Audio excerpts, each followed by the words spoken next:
છોટાઉદેપુર નજીક આવેલ નાલેજ ખાતે એક પેડ માં કે નામ અભિયાન અંતર્ગત એક દિવસીય વિશેષ વૃક્ષારોપણ કાર્યક્રમ યોજાયો હતો।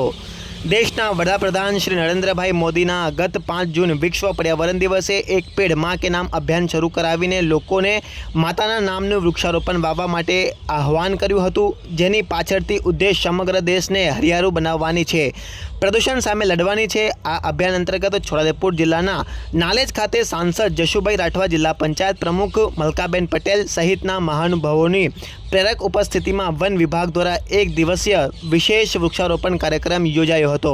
આ તકે સાંસદ જશુભાઈ રાઠવાએ વધુમાં જણાવ્યું હતું કે ગ્લોબલ વોર્મિંગ સામે લડવાની વડાપ્રધાન શ્રીની નેમને સાર્થક કરવા તેમના જન્મદિવસ નિમિત્તે એક પેડ માં કે નામ અભિયાન અંતર્ગત છોટાઉદેપુર જિલ્લાના લોકોએ મોટી સંખ્યામાં વૃક્ષારોપણ કર્યું છે। તેમણે લોકોને વધુમાં વધુ વૃક્ષો વાવીને ઉછેરવા અનુરોધ કર્યો હતો।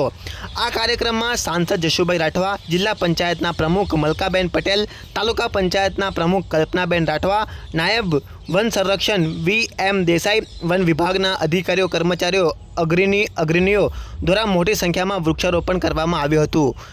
છોટાઉદેપુર લોકસભાના સાંસદ જશુભાઈ રાઠવા તેઓના મુખેથી શું વધુમાં જણાવી રહ્યા છે, સાંભળો।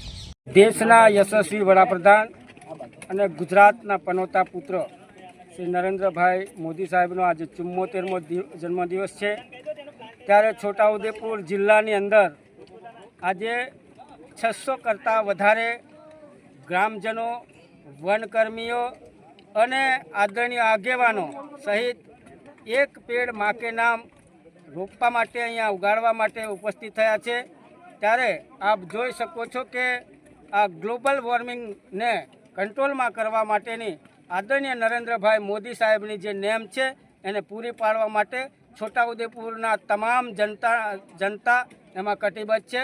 આજના પ્રસંગે CFC ગાંધીનગરથી ઉપસ્થિત રહ્યા છે અને મારા જિલ્લા પંચાયતના પ્રમુખ મલકાબેન પણ ઉપસ્થિત રહ્યા છે અને ગામના વડીલો, તાલુકાના વડીલો, આગેવાનો ઉપસ્થિત રહ્યા છે।